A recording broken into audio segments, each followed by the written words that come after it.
Bugtong-bugtong. Merong butas, maliit pa sa pito ng gulong. Smaglong.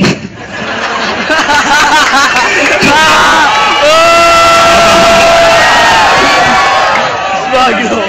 Ah? Natutuwa ako at nakawala ka na sa banga. Ang cute-cute mo, para kang bangkay na namaga.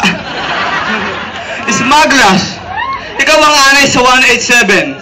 Si Smaglas nagnakaw sa 7-Eleven. Nakakaya kay Kuya Ed Francisco. Pinadayo ba tayo rito?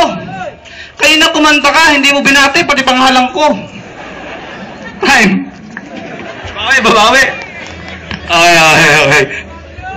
Alam mo kung sinasabihan mo kung pangit, pare, tila yata ka baliktaran.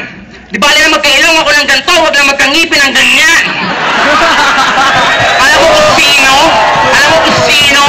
Sabi, guwapo, ngipin, tinan mo, parang pinduda ng piano.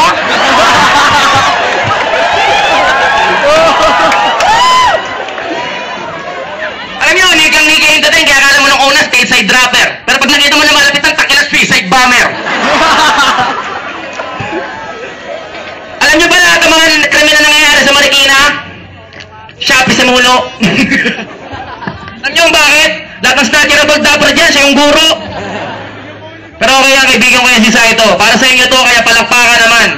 Ginagawa namin to, hindi para lang sa katuwaan, kundi para mapagbigyan ng inyong kahilingan. Happy New Year 2013, palakpakan Marikina! Saito, next year na artista. Yeah, thank you.